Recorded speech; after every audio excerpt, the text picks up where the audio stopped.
급하게 업무가 생겨 집을 나선 것은 한밤중이었다. 잦은 야근과 출장에 시달리는 내가 침실에서 곤히 잠드는 일은 감사한 일이었다. 비록 잠시 후에 울린 전화벨 소리와 여름밤의 습한 공기가 그것을 잊게 만들었지만 나는 국도를 한참 달린 뒤에야 불이 들어온 주유 경고등이 눈에 들었다. 그도 그럴 것이 며칠 전에도 불이 들어와 있었기 때문이다. 내가 카풀을 하다시피 하던 직장 후배를 차에 태웠을 때였다. 언제나 조수석에 타서 새 차를 보듯 계기판과 인포테인먼트를 쑥 훑고 차의 마감이나 시트를 만져대는 하는 기분 나쁜 버릇이 있는 그런 후배였다. 그날 그녀의 눈에 띈 것은 계기판에 빛나는 주유기 모양이었고 그녀는 내게 물었다. 선배, 주유등 켜졌네요. 어? 그러네. 주유소 들렸다가 가면 좋은데. 하필이면 그 지갑을 집에 두고 와서 어떡하냐. 네가 좀 내줄래? 그래도 되긴 한데요. 선배, 저거 언제부터 떴는지 기억해요? 아니? 그래도 어제 아침엔 없었는데. 그건 왜? 별건 아닌데요. 제가 알기로는 저거 켜져도 아직 기름은 남아있는 거래요. 그래서 이 정도 거리면 그냥 가도 충분할 것 같아서요. 그래? 그게 얼마 정도인데? 한 9에서 10리터? 이 정도 남아있는 거라던데요. 그래? 그러면 너 믿고 그냥 간다? 하지만 내 차는 얼마 못 가 도로변에 급하게 주차되었고 나는 시내의 주유소를 찾아 기름을 채워야만 했다. 나는 그녀가 한 말을 놀리듯 여러 번 반복했다. 그럴 때마다 그녀는 난처한 표정을 지으며 미안하다면서도 한편으론 미련을 버리지 못한 상태였다. 사실 다시 생각해보니 경고등이 켜진 것은 어제보다 일찍이었나 싶기도 하고 그렇게 따진다면 그녀의 말이 틀린 것도 아니었지만 선배, 미안해요. 나 때문에 주유소까지 갔다 오고. 뭘. 기름 사러 갔다 왔지. 그런데 어쨌든 지갑 없어서 결국 너도 불렀잖아. 같이 고생한 걸로 치지 뭐. 그래도 미안하잖아요. 그런 김에 오늘 제가 술이라도 살까요?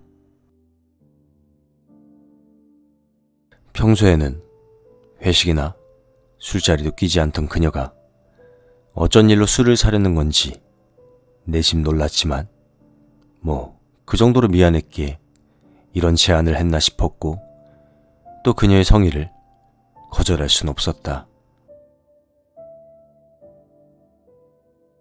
테이블에 앉아 술을 따르는 그녀의 손목에는 가죽끈 대신 체인이 엮인 시계가 팔찌를 대신하고 있었다. 자신의 잔까지 채우는 그녀의 모습이 여느 회사원보다 자연스럽기에 나는 그 손짓만을 가만히 보고 있었다. 선배, 고기 다 익었는데 왜 멍하게만 계세요? 아니야. 멍 때린 건 아니고, 그냥 너 술 따르는 거 보는 중이었어. 평소에는 회식도 안 오고 해서 아예 안 마시는 줄 알았는데, 여기 따르고 자기 잔도 채우길래. 헤? 저도 술 마셔요. 근데 잘 취하기도 해서 그냥 집에서 혼자 마시지. 그래? 그러면 적당히 봐가면서 채워서 마셔. 몇 잔이 들어가고, 그제서야 나는 알게 되었다. 그녀가 나의 잔에 맞춰 술을 잘 넘기기에 의외의 주당인가 했지만, 붉어지지 않는 하얀 피부를 제외하고는 전혀 그렇지 않다는 걸.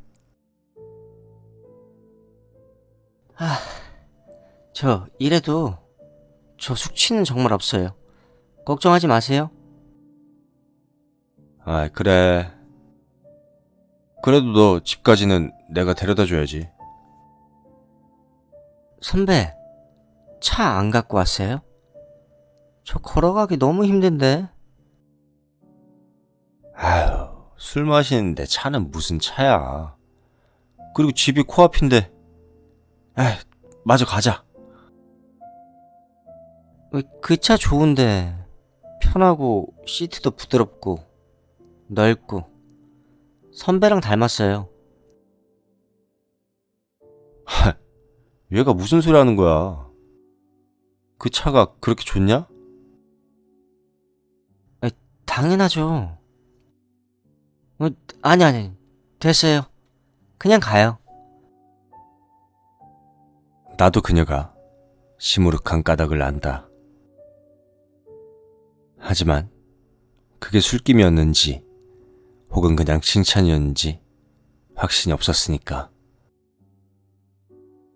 그런저런 여러 가지 생각을 하는 도중에 나는 그녀를 보낼 때를 놓치고 말았다. 결국 쓰러져 버리려는 그녀를 등에 들쳐 업었다. 여자를 지고 걷는 것은 생각보다 힘들었다. 술 때문이기도 했고 운동 부족이기도 했다. 어지간한 길은 차로 다녔으니까. 편한 차를 고르긴 했다는 그런 생각을 하며 나는 말했다. 야, 어떻게 집까지 오긴 왔구나. 너 혼자 들어갈 수 있지? 네, 당연하죠. 6, 2, 1, 9. 됐다. 도착! 그래, 다음부턴 진짜 적당히 마셔. 이런 말이 끝나기도 전에 그녀는 그대로 현관에 널브러졌고 나는 결국 그녀를 들고 침실에 눕힌 뒤 앉았다. 내 침대 푹신하죠? 앞이 막 돌아요. 빙글빙글. 아휴, 그래. 힘들다 힘들어. 이제 가야겠다 진짜. 내가 무릎을 짚고 일어나려고 할 때 그녀는 나의 팔을 붙잡았다. 선배는 왜 저 차에 태워주세요? 다른 사람은 안 태우면서. 그거야. 네가 내 집이랑 가까우니까. 그러면 다른 여자가 선배 보고 태워달라면 태워줄 거예요? 나는 대답을 하지 못했다. 그녀가 탄 조수석의 모습이 너무 익숙해서 다른 여자는 잘 떠오르지 않았다. 그리고 그 순간 빛 하나 들지 않는 방 안에서도 그녀의 눈은 빛나고 있었기 때문이다. 침묵이 3초쯤 유지되었을 때 그녀는 몸을 반쯤 일으켜 내 멱살을 잡고 들어눕듯 당겼다. 나는 시골 고속도로 공사 현장을 정처 없이 돌아다녔다. 그런데 왜 어두운 고속도로 공사 현장 한복판에 검색 스타렉스가 2번 지나갔는지 모르겠다. 군대에서 배운 엄폐술이 아니었으면 밤하늘의 스타엑스가 되었을지도 모른다. 정말 오랜만에 정말로 무서웠다. 이 산속에 어째서 저렇게 커다란 공장이 그리도 많은지, 길의 가로등은 왜 안 켜놓았는지, 공장 마당의 개들은 왜 풀어놔서 내 뒤를 따라다니게 만들었는지 나는 참 무서웠다. 중간에 만나게 된 2분의 어르신이 아니었다면 실종되었을지도 모르지. 왜 그런 곳에 귀도 어두운 어르신들이 서로 떨어져 사시는지 나라면 불안해서라도 같이 살았을 것 같다. 나는 계속 생각 없이 어둠을 걷다가 저 멀리 차들이 다니는 도로를 발견했다. 하지만 그 도로로 가려면 40m쯤 되어 보이는 어두컴컴한 터널을 지나야만 했다.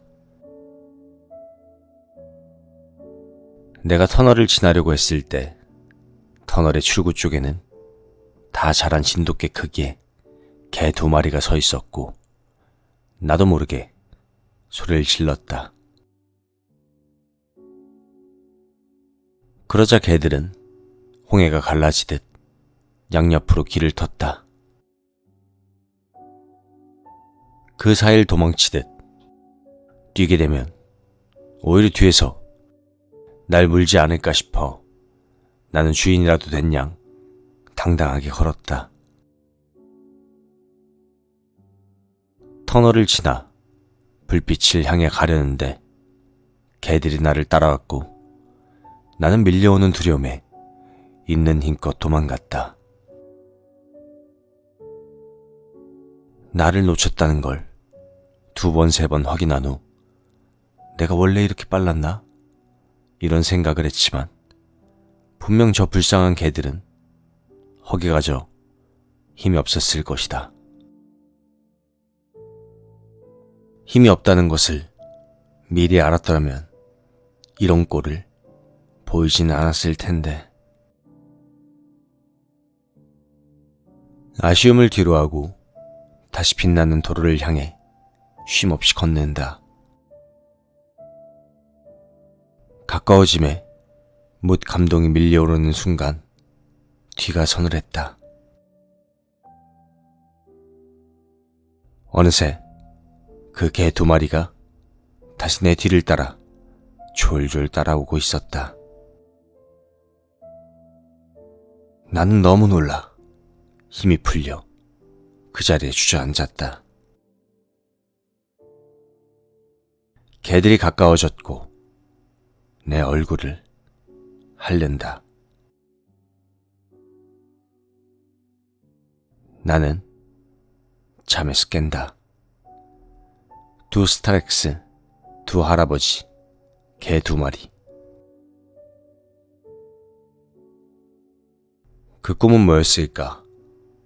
새벽 출장을 다녀온 스트레스 때문이었을까? 이렇게 생각하는 동안 전화가 울렸고 나는 그 전화를 받았다. 선배, 나 2줄이에요. 뭐라고? 뭐가 2줄인데? 와이프는 그날 처음으로 회사에서 울었다고 한다. 뭐 나도 집에서 울었지만 말이다. 지금 행복하게 살고 있다.